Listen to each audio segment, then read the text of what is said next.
بسم الله الرحمن الرحيم قل جاء الحق وزهق الباطل إن الباطل كان زهوقا وننزل من القرآن ما هو شفاء ورحمة للمؤمنين ولا يزيد الظالمين إلا خسارا. أحييكم بتحية الإسلام. السلام عليكم ورحمة الله وبركاته. الحمد لله والشكر لله ولا حول ولا قوة إلا بالله. اللهم صل على محمد وعلى آل محمد كما صليت على إبراهيم وعلى آل إبراهيم إنك حميد مجيد. أوصي نفسي وإياكم بتقوى الله. اتقوا الله حق تقاته ولا تموتن إلا وأنتم مسلمون. Hadirin ma'asyiral muslimin, jamaah yang insyaallah mudah-mudahan kita semua senantiasa dirahmati oleh Allah Azza wa Jal.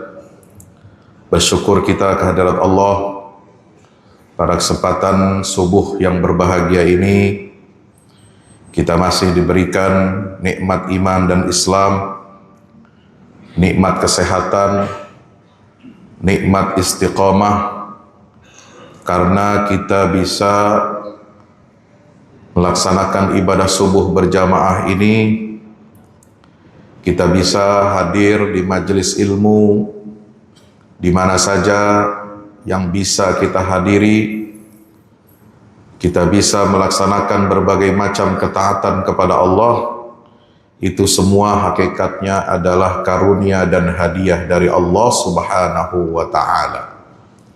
Bukan karena kita hebat, bukan karena kita memiliki kelebihan, tapi semua itu adalah taufik dari Allah Subhanahu wa ta'ala. Allah meneguhkan hati kita, mentasbit dan menguatkan langkah kita untuk taat kepada Allah Subhanahu wa ta'ala.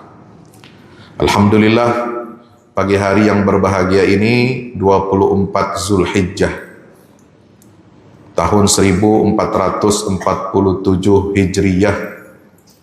Saya alhamdulillah dapat hadir kembali di masjid ini setelah sebelumnya dulu sudah lebih dari 10 tahun barangkali ya. Seingat saya itu mungkin lebih.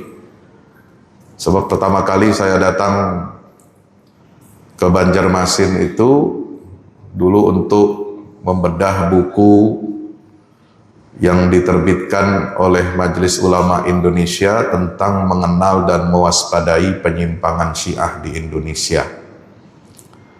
Dan diadakan bedah buku itu di masjid ini. Itu yang pertama kali saya ke Banjarmasin itu. Yang kedua, ketika ada acara Majelis Ulama Indonesia Provinsi Kalimantan Selatan mengadakan seminar tentang dakwah ya.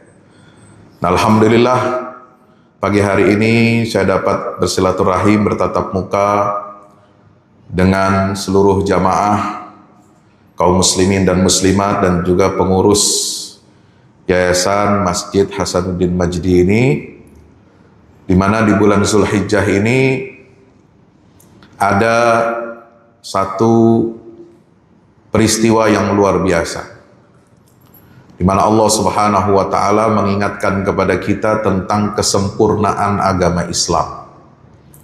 Kesempurnaan agama Islam ini adalah nikmat. Tidak semua umat agama lain itu mendapatkan nikmat seperti kita umatnya Nabi Muhammad sallallahu alaihi wasallam. Ketika Allah mendeklarasikan, mengumumkan kesempurnaan agama Islam ini diwahyukan pada hari yang agung, di bulan yang agung, di tanah suci yang agung, yaitu ketika Nabi wukuf di Arafah pada Haji Wada tahun ke-10 Hijrah.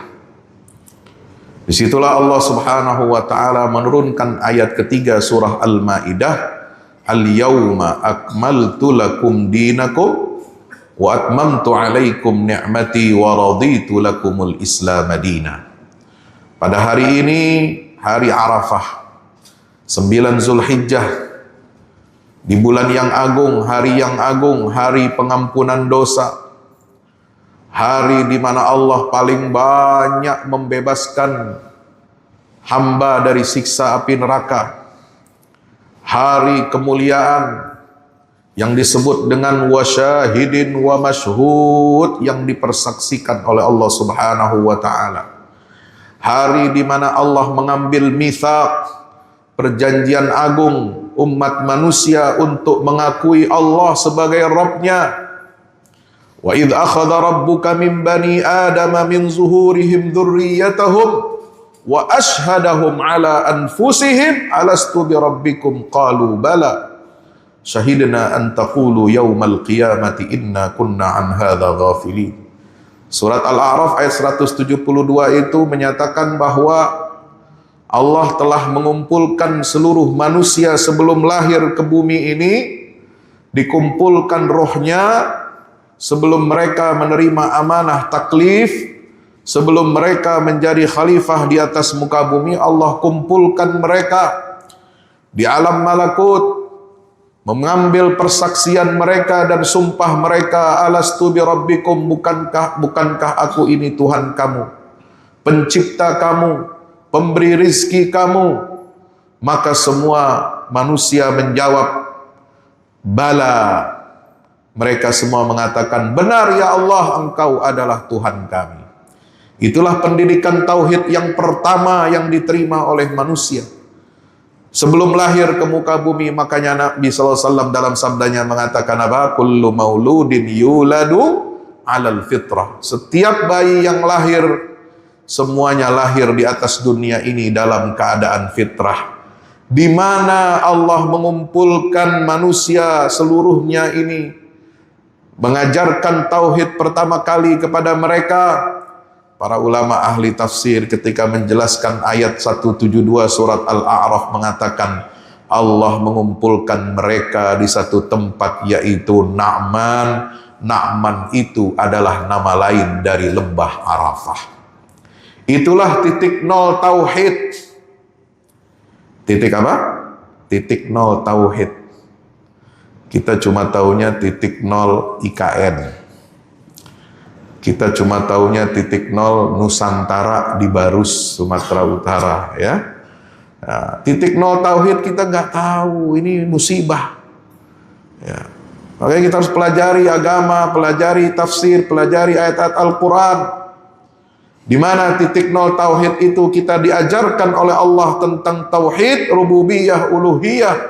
Semuanya itu diajarkan oleh Allah di Na'man, yaitu di Arafah. Itulah tempat yang sangat agung di mana Allah turunkan wahyu ayat ketiga surat Al-Maidah, yaitu tentang kesempurnaan agama Islam. Islam ini sudah sempurna, tidak boleh ditambah-tambah apalagi dikurang.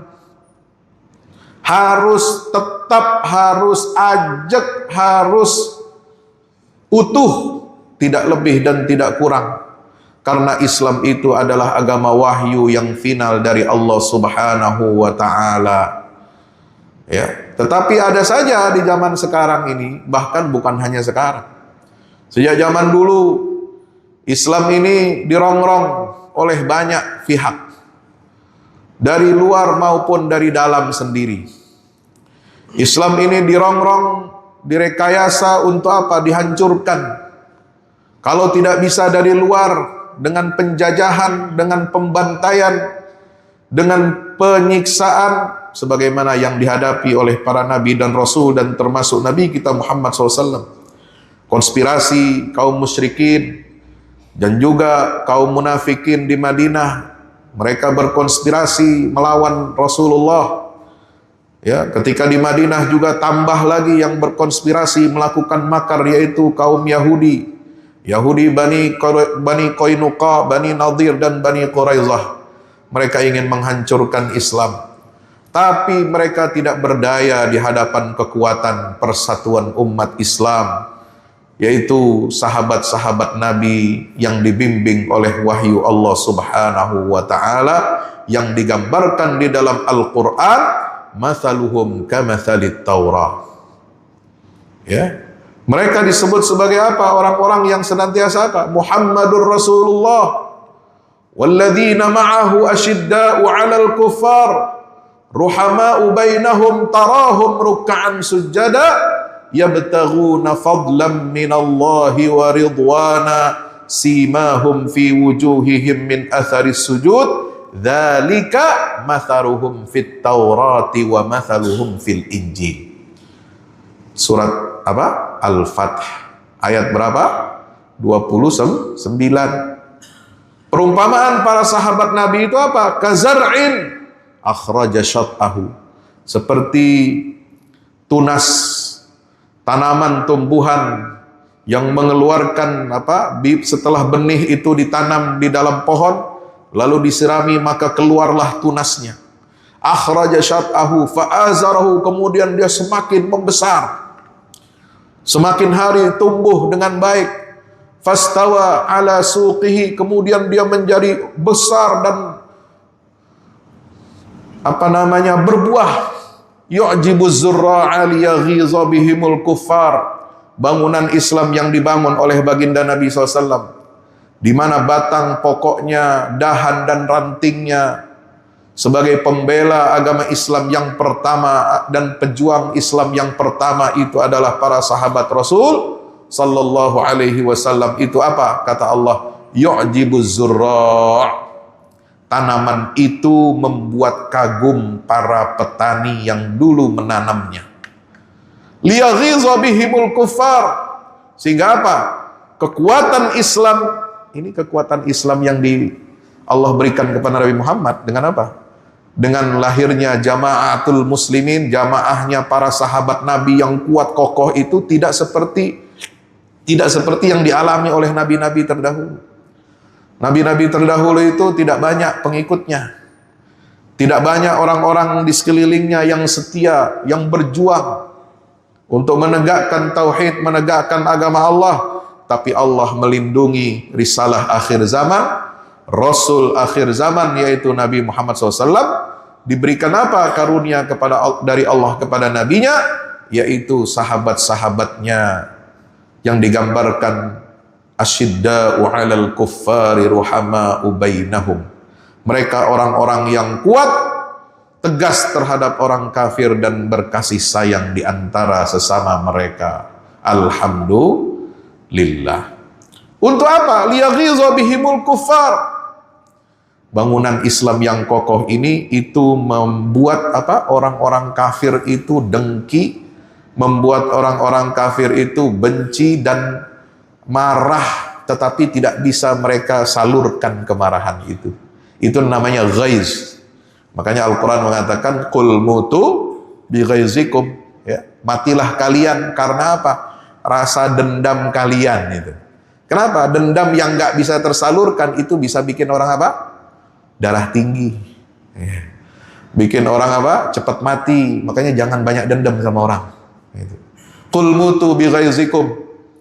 Ya, orang kafir nggak bisa menghancurkan dari luar. Kenapa? Karena di dalam Islam ini, ya, Allah berikan kekuatan, kekenyalan, ya, kekokohan dari apa? Dari bukan hanya ajarannya, wahyunya, tetapi penjaga-penjaga risalah yang awal, yaitu para sahabat Nabi SAW, walladzina ma'ahu, orang-orang yang bersama beliau itu dapat apa? Mengganggu dan tidak disukai oleh orang-orang kafir. Makanya ketika konspirasi Yahudi tidak berhasil, kaum munafikin di Madinah, Abdullah bin Ubay bin Salul nggak berhasil, kaum musyrikin Mekah gagal total, kocar kacir sampai kemudian apa? Ditaklukkan pada Fathu Mekah. Maka Islam ini berkembang luas sampai ke Persia, sampai ke Romawi, sampai ke Mesir, sampai ke Afrika Utara, sampai ke India, sampai ke daratan Cina. Maka mulailah fase baru untuk melemahkan Islam, yaitu dengan menghancurkan Islam dari dalam. Merekayasa ajaran-ajaran Islam yang padahal itu tidak ada di dalam Islam. Lalu kemudian membuat ragu-ragu umat Islam, dibuat tandingan, riwayat-riwayat tandingan. tentang ajaran Islam yang tadinya sudah solid, diriwayatkan oleh para sahabat Nabi SAW dan keluarganya. Keluarga Nabi dan sahabat bersatu padu untuk membela agama Allah, tetapi kemudian muncul segolongan orang yang mengaku mengklaim cinta kepada ahlul bait Nabi. Untuk apa? Untuk menikam dan untuk menghancurkan ajaran Islam dengan menonjolkan merekayasa riwayat-riwayat dari ahlul bait, yang mana itu lalu kemudian apa? Dipertentangkan dengan ajaran Islam yang murni yang telah diwahyukan oleh Allah kepada Nabi Sallallahu Alaihi Wasallam dan diriwayatkan oleh para sahabatnya sampai ke tangan kita. Itulah akidah ahlus sunnah. Akidah yang diwariskan oleh Nabi SAW, akidah yang diformulasikan di dalam Al-Quran dan sunnah Nabi, yang harus kita pegang teguh, yang harus kita jaga kemurniannya, mulailah dirusak. Ya, oleh apa? Aliran-aliran dari luar yang kemudian dicangkok ke dalam. Maka muncullah aliran sesat. Makanya Imam Ahmad bin Hanbal rahimahullah ditanya, wahai Imam Ahmad, ya, lebih bahaya mana antara penjajah yang membawa senjata membunuhi kaum muslimin, menduduki negeri-negeri Islam, dengan orang-orang yang melakukan atau menyebarkan bid'ah sesat di tengah-tengah kaum muslimin? Maka Imam Ahmad tegas mengatakan, ya, lebih bahaya ahlul bid'ah, ahli bid'ah yang menyebarkan dan merekayasa ajaran Islam yang bukan merupakan wahyu dari Allah, bukan pula yang diajarkan oleh Nabi SAW. Kenapa? Karena kalau penjajah agresor asing itu, mereka hanya menduduki negeri-negeri kita, merusak fisiknya kaum muslimin, ya, mengambil harta kekayaan alamnya misalnya. Tetapi kalau orang membuat aliran-aliran sesat lalu disebarkan ke tengah-tengah kaum muslimin, itu lebih bahaya daripada penjajah asing yang menduduki sebuah negeri. Kenapa? Karena para pembuat bid'ah, ahlul bid'ah ini, mereka menduduki dan menjajah akal dan hati kaum muslimin. Sehingga apa? Akidahnya rusak. Kalau akidahnya umat Islam rusak, maka mereka tidak lagi bisa menjadi representasi ajaran Islam, dan mereka tidak akan bisa menjadikan Islam ini sebagai rahmatan lil alamin.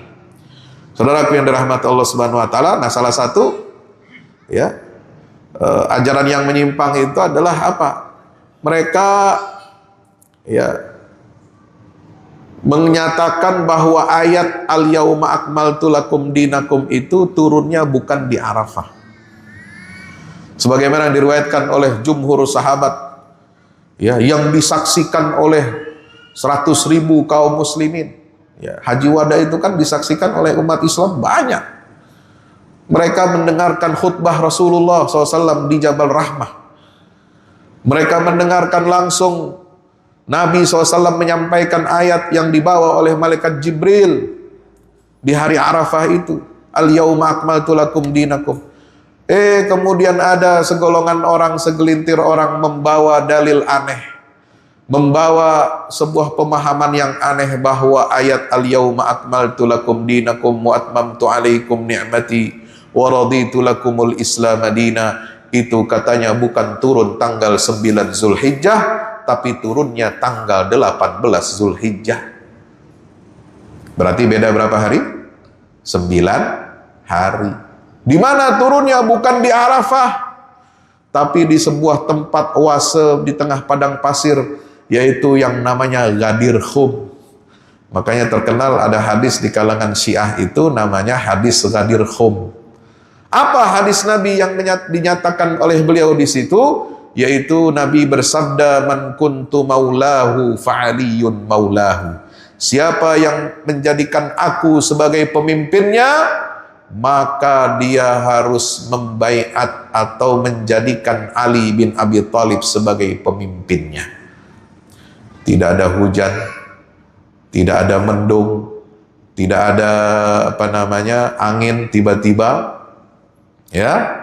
Mereka mencomot perkataan Nabi SAW, dikeluarkan dari konteksnya, dikeluarkan dari asbabul wurudnya, kemudian dicangkok, direkayasa, dibentuk sedemikian rupa seolah-olah untuk memberikan legitimasi kepada rukun Islam baru yang ada di kalangan Syiah, yaitu rukun wilayah. Jadi rukun Islamnya Syiah itu ada tambahan namanya rukun wilayah. Ya, rukun imannya ada namanya rukun imamah, yaitu. Jadi kepemimpinan itu setelah Nabi wafat wajib hukumnya jatuh kepada Ali bin Abi Thalib dan 11 orang keturunannya, termasuk imam yang terakhir yaitu imam ke-12, Imam Muhammad Al-Mahdi bin Hasan Al-Askari. Ya, itu imamnya gaib itu. Ya, katanya masuk ke dalam gua masih kecil, nggak keluar hilang. Nah, itu direkayasa sama mereka. Itu di gua katanya di Irak, di Samarra gitu ya, makanya terkenal itu. Jadi olok-olokan. Jadi kalau ajaran Islam dibikin-bikin, direkayasa seperti itu, malah jadinya apa? Jadi aneh. Ya. Jadi aneh. Sempurnanya agama Islam itu disaksikan di Padang Arafah oleh 100.000 kaum muslimin, diriwayatkan secara mutawatir oleh banyak sahabat Nabi SAW. Datang orang entah berantah, entah kapan dia bawa riwayatnya, mencomot hadis Nabi. Benar hadisnya menyatakan demikian.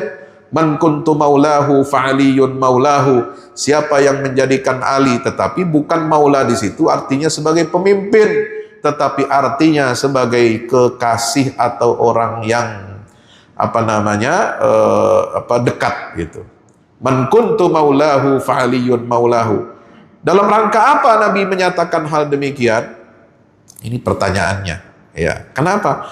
Karena Syiah mengatakan apa? Islam itu baru sempurna.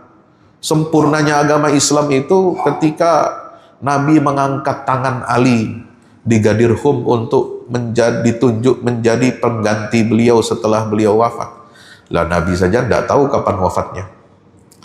Ya, terus sudah menunjuk khalifah, ya, sudah membaiat Ali sebagai pemimpin pada saat beliau sendiri masih hidup. Kan ini tidak sesuai dengan nalar syariat, ya. Pemimpinnya masih ada tetapi sudah diangkat pemimpin yang baru gitu. Bapak Ibu yang dirahmati Allah Subhanahu wa taala, jadi banyak sekali penyimpangan yang dilakukan. Dari situlah kemudian mereka ini membuat hari raya baru dalam Islam namanya Idul Ghadir. Hari raya apa? Al-Ghadir. Hari raya Idul Ghadir, ya, itu tanggal 18 Zulhijjah. Ya, mereka rayakan. Lah, hari raya ini nggak ada di zaman sahabat. Ya. Sampai Nabi wafat nggak ada umat Islam merayakan hari Idul Ghadir. Ya. Di zaman Khulafaur Rasyidin, bahkan Ali bin Abi Thalib ketika berkuasa sebagai khalifah yang keempat setelah syahidnya Khalifah Utsman ibn Affan, beliau secara aklamasi dibaiat oleh umat Islam menggantikan Utsman bin Affan radhiyallahu anhu. Di zaman beliau berkuasa saja nggak ada yang namanya hari raya Idul Ghadir.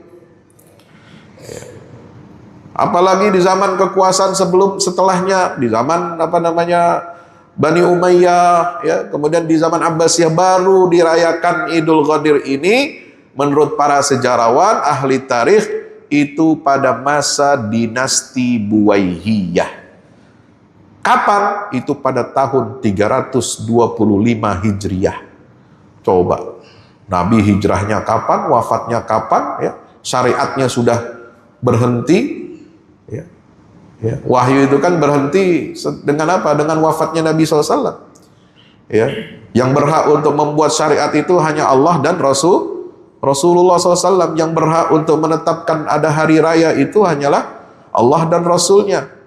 Nabi sudah menyatakan hari raya kita itu hanya dua, Idul Fitri dan Idul Adha. Tidak ada hari raya lain selain dua hari raya itu. Baru diada-adakan, makanya ini yang disebut dengan inovasi, ya, bid'ah. Bid'ahnya bid'ah bukan ecek-ecek. Bid'ah dalam akidah. Ya. Kalau masalah kunut subuh, bagi Imam Ahmad itu disebut bid'ah, bagi imam yang lain tidak disebut bid'ah, disebutnya sunnah malah. Di mazhab Syafi'i disebutnya sunnah. Ya. Di mazhabnya Imam Malik walaupun berbeda dengan Syafi'i, kalau Imam Syafi'i itu kunut subuhnya itu setelah i'tidal, kalau Imam Syafi'i sebelum ruku. Ya, itu sebelum ruku kunut dulu. Itu. Nah, kalau Imam Syafi'i kunut subuhnya itu pada waktu i'tidal. Sami Allahu liman hamidah, baru baca doa kunut subuh. Ya. Imam Abu Hanifah juga tidak mengatakan sunnah.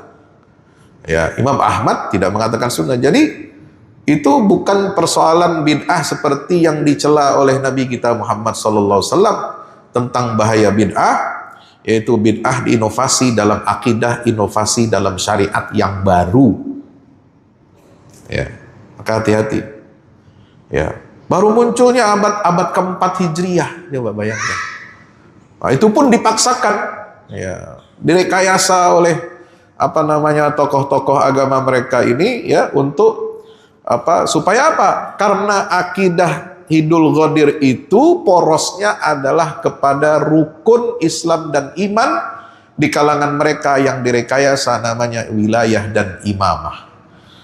Bahwa kepemimpinan umat setelah Rasulullah wajib hukumnya, ya, mereka mengklaim itu berdasarkan nas dan wasiat Rasul, itu harus dipegang oleh Ali bin Abi Thalib dan ke-11 keturunannya. Kalau mereka tidak jadi khalifah, maka berarti, ya, sahabat Nabi itu berkhianat, maka sahabat Nabi itu munafik, maka sahabat Nabi itu kafir. Kenapa? Menolak wasiat Nabi. Nah, itulah. Makanya semua ajaran cabang-cabang, ya, dalam Syiah itu semua porosnya itu intinya adalah tentang keimamahan, kepemimpinan Ali. Maka itu mereka mengkafirkan Abu Bakar Siddiq, mengkafirkan Umar bin Khattab, mengkafirkan Utsman bin Affan, mengkafirkan hampir seluruh sahabat Nabi kecuali hanya segelintir saja, yaitu Abu Dzar, Miqdad bin Aswad dan Salman Al-Farisi. Itu 3. Ya, selain tentu saja Ali dan keturunannya, ya. Jadi ini berbahaya sekali. Hal-hal seperti ini yang harus kita waspadai dan harus kita berikan pemahaman kepada umat agar umat ini memiliki imun. Ya, imunisasi bukan hanya soal kesehatan tubuh.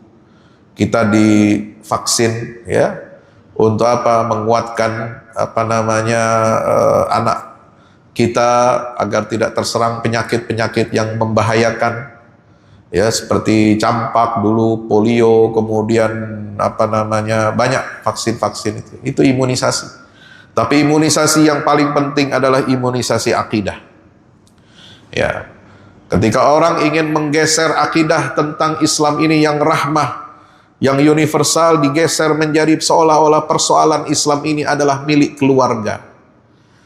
Al-Quran yang Allah turunkan kepada seluruh umat manusia, ya, diwahyukan kepada Nabi SAW dan sudah final dari Allah Ta'ala, kemudian masalahnya lalu kemudian seolah-olah menjadi dokumen wasiat keluarga yang kemudian hanya diketahui oleh keluarganya Ali, Fatimah dan lain sebagainya. Maka mereka mengatakan ada Quran, yaitu yang disebut dengan Mushaf Fatimah, jumlah ayatnya 3 kali lipat dari ayat Al-Quran yang ada sekarang. Maka kalau tidak ada jumlah ayat Al-Quran 17.000 ayat, yang ada sekarang hanya 6.236 ayat, maka sisanya kemana? Sisanya katanya diedit, dibuang oleh sahabat. Ya. Berbahaya sekali tuduhan-tuduhan semacam ini. Ya. Loh, sekarang kok yang dipakai di Iran itu, Pak Ustadz, itu kan Qur'annya sama. Iya. Mereka mengakui itu Mushaf Utsmani 6.236 ayat itu ya mengakui bagian dari Al-Quran, tapi bukan bagian Al-Quran yang utuh. Mereka masih meyakini ada 2/3 yang lainnya, dan itu hanya ada disimpan oleh Imam Mahdi, dan baru muncul Quran yang asli 17.000 ayat itu kalau Imam Mahdinya keluar. Antara keyakinan dengan prakteknya berbeda. Mereka sekarang pakai Quran yang ada. Coba lihat, orang kan selalu berpropaganda apa? Saya sudah sampai ke Iran, saya sudah baca itu mushaf-mushaf di masjid-masjid. Ya, padahal itu sebenarnya masjid itu istilah Ahlus Sunnah ya. Kalau mereka itu menyebutnya Husainiyat. Ya, ada masjid-masjid itu jadi tempat makam ya, makam-makamnya imam-imam yang disucikan oleh mereka itu. Ya. Itu jadi masjid, padahal Nabi sudah melarang jangan jadikan ya kuburan itu sebagai masjid, tapi mereka melanggar itu. Ya. Katanya Qurannya sama kok. 114 surat, 30 juz, nggak ada. Ada lomba lagi musabaqah tilawatil Quran. Ya. Dari negara-negara dunia. Memang mereka mengakui itu bagian dari Al-Quran, tapi bagiannya belum utuh. Ya. Alias apa? Asli tapi palsu. Yang asli betul itu nanti Imam Mahdi turun atau keluar, dia bawa itu yang 17.000 ayat itu. Atau dalam satu tulisan, saya sudah teliti ya, literatur yang ditulis dalam bahasa Indonesia, baik yang Indonesia maupun bahasa Arab, itu mereka mengatakan hadis Al-Quran yang kurang itu 17.000, yang kurang jadi 6.236 itu yang kurang-kurang itu sebagiannya diriwayatkan ya, lalu kemudian menjadi hadis-hadis yang diriwayatkan dari imam-imam Ahlul Bait yang kemudian diwartakan yang ada diriwayatkan dalam kitab-kitab hadis Syiah seperti Usulul Kafi dan lain sebagainya. Nah, jadi mereka mengatakan itu bagian dari Al-Quran yang asli dan tidak ada dalam Al-Quran versi yang ada sekarang. Hadirin dirahmati Allah Subhanahu wa taala, maka upaya menggerus risalah keaslian Islam ini ya harus kita waspadai, kita berikan pemahaman kepada keluarga kita, kepada umat kita ya. Sebab apa? Sekarang panggung buat mereka ini luar biasa. Nah, ini fitnah buat umat Islam. Ya, karena memang Syiah itu kan ideologi politik sebenarnya. Ya. Ideologi politik yang dicangkok ke dalam ajaran Islam, lalu kemudian maka cara mereka melakukan indoktrinasi politik itu dengan peristiwa-peristiwa atau apa namanya peristiwa politik seperti sekarang perang Iran dengan Amerika, dengan Israel. Ya kita dukung siapa saja yang mau melawan Amerika dan Israel. Kenapa? Mereka adalah orang-orang zalim, mereka agresor, ya kita dukung siapa saja yang melawan. Tapi bukan berarti kita memberikan panggung kepada ajaran Syiah untuk tampil ke permukaan. Ya, sekarang kemarin, ya karena kita euforia, banyak umat Islam yang tidak tahu tentang hakikat ajarannya, lalu sekedar mendukung euforia, ya. Tapi kemudian ketika ada ya anak-anak remaja, ya bukan remaja lagi, itu sudah mungkin mahasiswa atau kelas berapa itu ya, itu sengaja menghina dan melaknat ya Abu Bakar Siddiq radhiyallahu anhu, dan dilakukan di dilakukan di lokasi yang menjadi pusat penyebaran Syiah di Indonesia, yaitu di Islamic Culture Center di Jakarta ya. Nah ini kan jelas ya, mereka menampilkan apa yang disebut dengan ukhuwah, persaudaraan Islam, tetapi pada hakikatnya mereka terus-menerus mencela, menghina, melaknat Abu Bakar Siddiq radhiyallahu anhu, Umar bin Khattab dan lain sebagainya, karena Idul Ghadir itu adalah perayaan untuk menghidupkan kebencian terhadap sahabat Nabi, kebencian terhadap Abu Bakar, Umar, yang menjadi kata mereka itu otak dibalik peristiwa Saqifah yang mengkudeta Ali bin Abi Thalib. Nauzubillah summa nauzubillah min zalik. Ya. Hadirin dirahmati Allah, makanya doa-doa ketika perayaan Idul Ghadir itu adalah doa laknat. Doa laknat kepada sahabat-sahabat agung. Ada doa laknat kepada dua berhala Quraisy. Siapa yang dimaksud dengan berhala Quraisy itu? Dua berhala Quraisy yaitu Abu Bakar dan Umar. Ya, maka itu hadirin rahmati Allah, kalau kita lihat ya akar konfliknya dari hadis man kuntu maulahu fa'aliyun maulahu itu kan sebelum Nabi menjalankan ibadah haji, ya, haji wada itu, beliau Sallallahu Alaihi Wasallam mengutus Ali ke Yaman untuk mengambil rampasan perang, untuk menjemput sahabat yang lain. Nah, kemudian nanti Ali bersama rombongan dari Yaman itu baru bergabung ke Mekah untuk melaksanakan ibadah haji. Nah, itu diriwayatkan, itu sababul wurudnya lengkap, panjang ya, di dalam riwayat dari hadis yang diriwayatkan dalam kitab-kitab Ahlus Sunnah ya. Nah, itu. Jadi Bapak Ibu dirahmati Allah Subhanahu wa taala, di dalam riwayat kitab Ahlus Sunnah diterangkan bahwa akar masalahnya Ali bin Abi Thalib itu sebelum haji itu diutus ke Yaman untuk mengambil hak khumus 1/5 rampasan perang, termasuk tawanan, ada di antaranya perempuan wanita.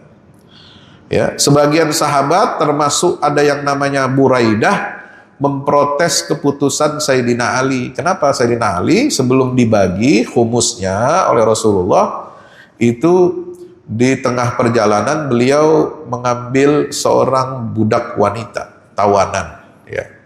Nah, waktu itu kan ada namanya budak wanita itu milkul yamin wa ma malakat aimanukum ya. Itu menjadi haknya beliau, lalu kemudian beliau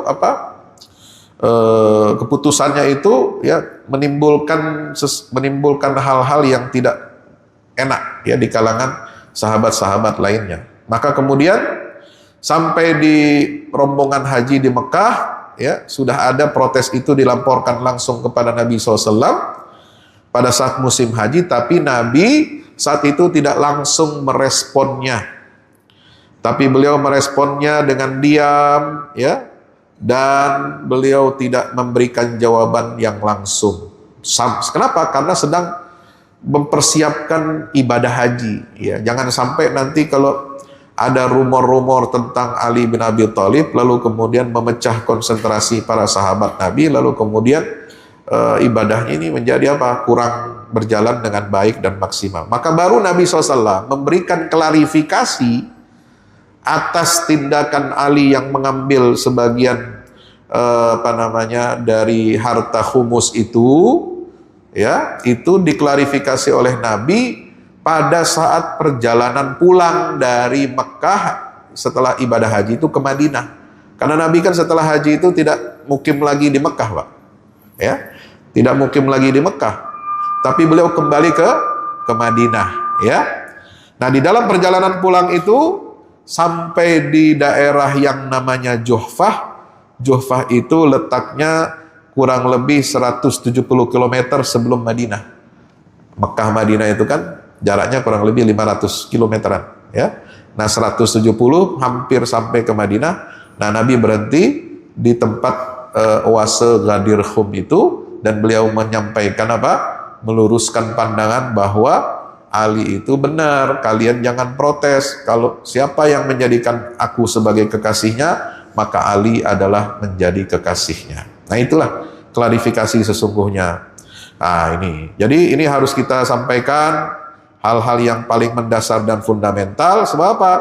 Nabi SAW ya sudah menyampaikan kesempurnaan agama Islam itu ya secara universal dalam khutbatul wada.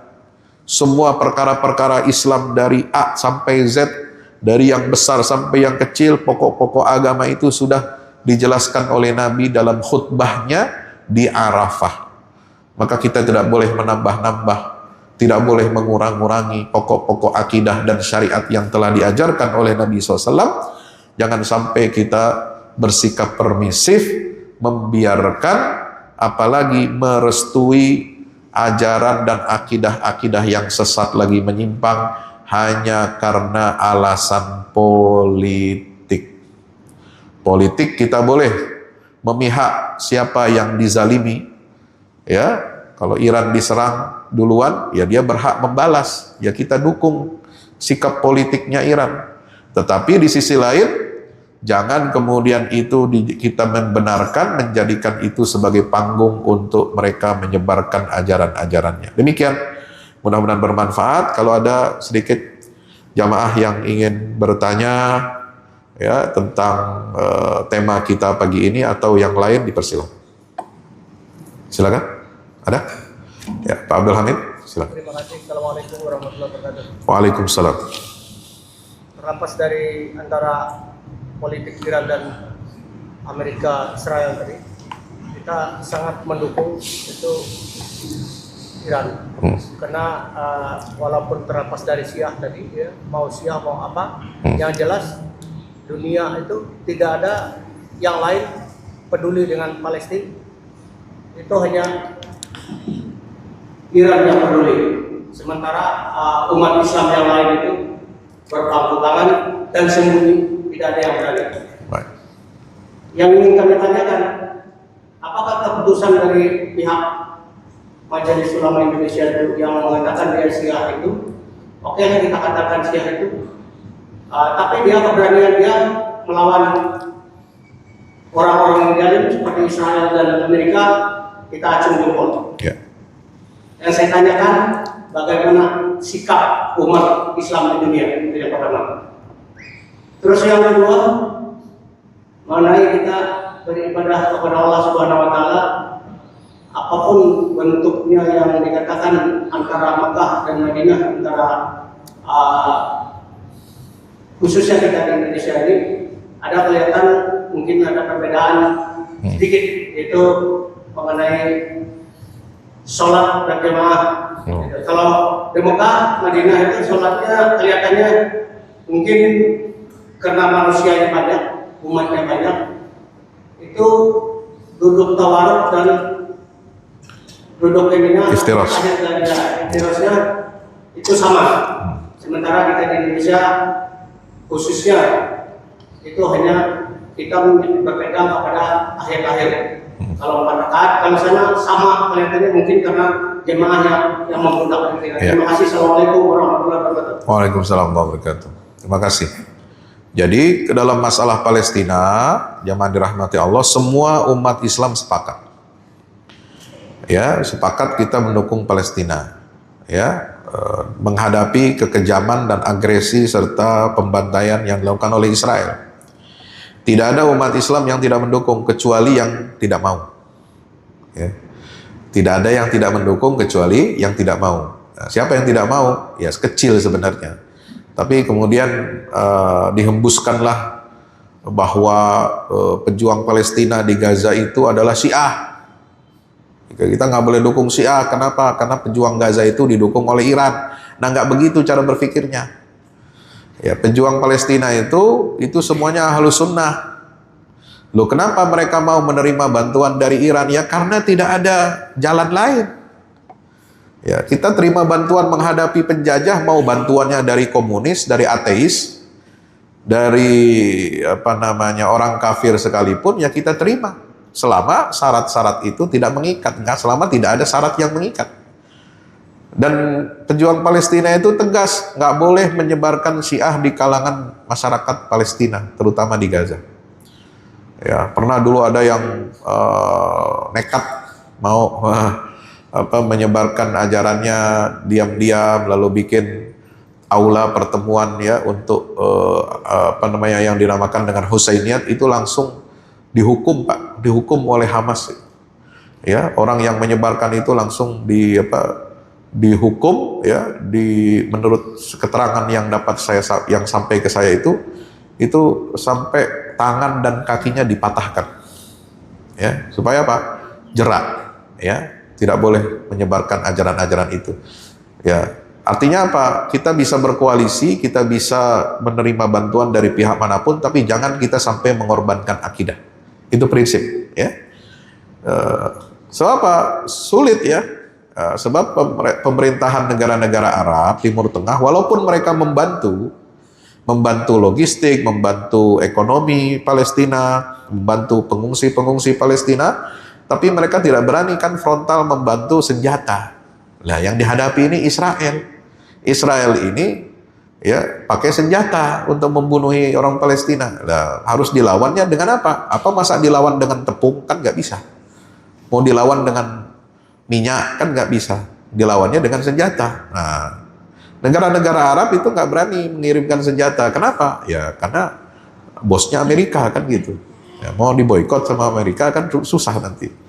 Mau turunkan dari kursi kekuasaannya kan begitu ya. Nah, jadi itu taktis saja ya. Maka kita melihat bahwa apa yang sudah dicontohkan oleh pejuang-pejuang Palestina itu sikap yang proporsional, wasatiyah, ya, pertengahan. Ya, mereka tidak tergiur dengan akidahnya, dengan kesesatannya, dan tidak pernah menyetujui ada upaya-upaya untuk penyebarannya, tapi mereka tetap menerima bantuan. Artinya koalisi hanya sebagai koalisi taktis, aliansi taktis, bukan aliansi akidah, bukan aliansi yang kemudian dapat mengorbankan prinsip-prinsip agama. Nah, seperti ini yang pernah dilakukan ya. Boleh orang setuju atau tidak, tetapi kondisi memang memaksa seperti itu. Ya, itu jadi hubungannya ya.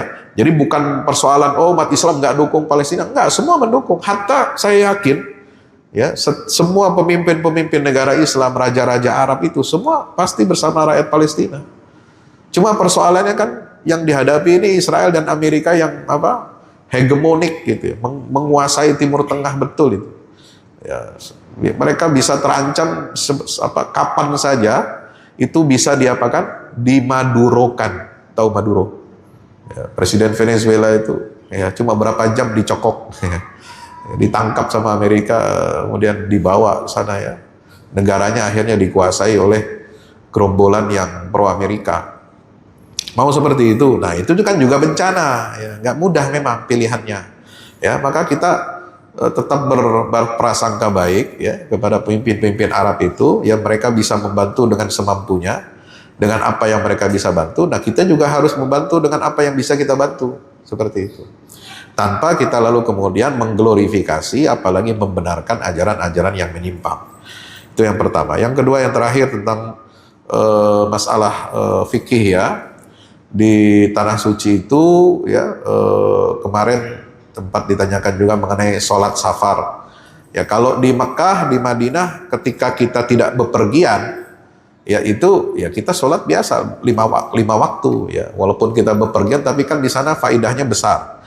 Tapi kalau kita bepergian dari Mekah ke Madinah, itu kan berarti kan sudah keluar dari kota Mekah atau keluar dari kota Madinah, ya kan. Nah, perjalanan itu kan 5 jam kalau naik bus. Nah, itu gimana sholatnya? Ya, sholatnya boleh di jamak qashar.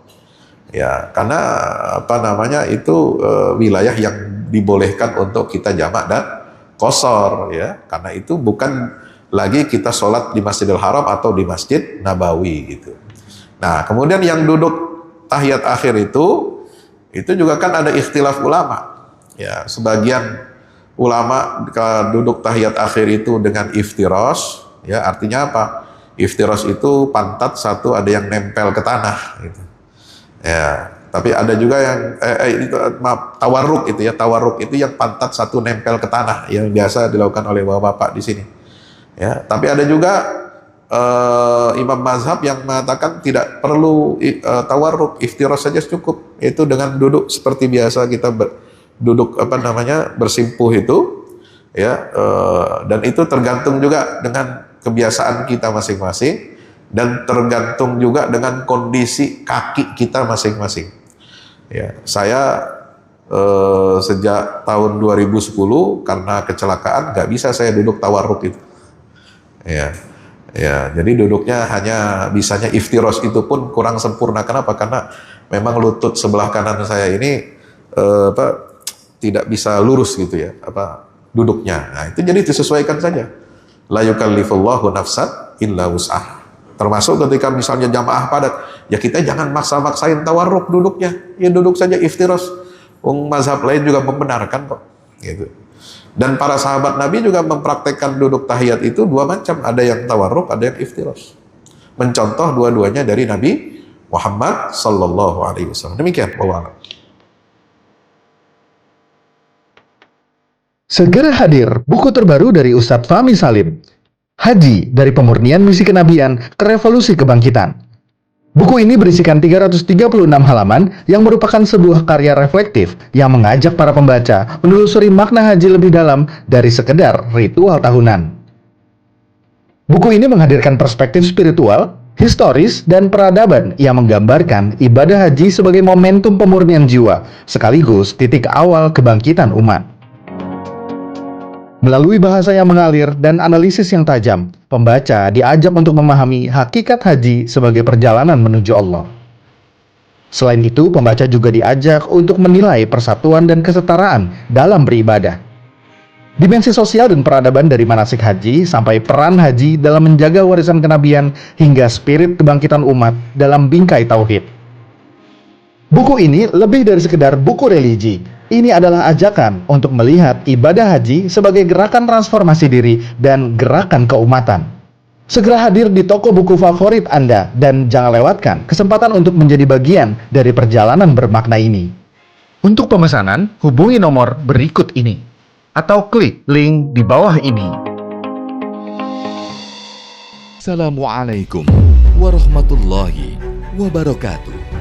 Yang terbaru dari Al-Fahmu Institute, buku petunjuk manusia pilihan, karya Ustadz Fahmi Salim. Dari keseluruhan jumlah ayat-ayat Al-Quran, sekitar sepertiganya adalah berupa kisah-kisah. Hal ini menjadi dalil yang sangat jelas tentang pentingnya sebuah kisah. Andaikan kisah ini tidak penting, tidak mungkin menempati porsi yang banyak di dalam Al-Quran ini. Kisah Al-Quran mempunyai keistimewaan yang membedakan dengan kisah-kisah lainnya, seperti kisah sejarah ataupun fiksi. Sesungguhnya, kisah-kisah Al-Quran sumbernya adalah Al-Quran itu sendiri. Kisah Al-Quran adalah kisah yang mempunyai target, yaitu target agama dan akhlak. Sesungguhnya sumber yang menjadi rujukan asal kejadian-kejadian di dalam kisah-kisah Al-Quran dan para tokohnya adalah berasal dari alam dunia dan sejarahnya. Kisah Al-Quran adalah kisah nyata yang tidak ada khayalan atau fiksi di dalamnya. Tidak ada kepalsuan dan tidak ada mitos, serta tidak ada kode tertentu. Ini dikarenakan kandungan kebenaran yang terdapat di dalam sebuah kisah Al-Quran mengenai alam semesta dan tabiat jiwa manusia, serta kisah-kisah umat manusia semuanya itu adalah kebenaran yang valid, baik secara keilmuan maupun sejarahnya. Objek dari kisah Al-Quran adalah manusia, karena manusia merupakan tujuan utama dari adanya sebuah risalah, perintah dan larangan secara umum. Manusia itu adalah penerus dan penerima apa-apa yang terdapat di dalam Al-Quran. Kisah Al-Quran itu bukan hanya pemaparan tentang kebenaran sebuah sejarah saja, melainkan juga ada, terutama berfokus kepada sisi ibroh atau pelajarannya. Sungguh, Al-Quran diakui tidak hanya mukjizat dari segi sumber keilahiannya atau sisi kesastraannya yang indah, informasi ilmiah sainsnya yang tepat, informasi kabar gaib terdahulu dan yang akan datang, dan aspek syariatnya saja. Mukjizat Al-Quran juga berupa solusi-solusi praktis masalah kehidupan, seperti tergambarkan dalam kisah-kisah petunjuk manusia pilihan yang menjadi utusan-utusan Allah. Petunjuk manusia pilihan sudah seharusnya menjadi pemandu dan penerang jalan agar Indonesia dan dunia keseluruhan segera terentaskan keluar dari berbagai kegelapan hidup menuju cahaya peradaban yang unggul gemilang, bersendikan tauhid yang kokoh sepanjang masa. Dikemas dengan tuturan yang mengalir, bercerita tanpa menggurui, petunjuk manusia pilihan bisa menjadi khasanah di setiap keluarga untuk memetik pelajaran dari kisah-kisah manusia terdahulu, dan pelajaran itu berkaitan erat dengan kehidupan kita masa sekarang. Dapatkan segera. Wassalamualaikum.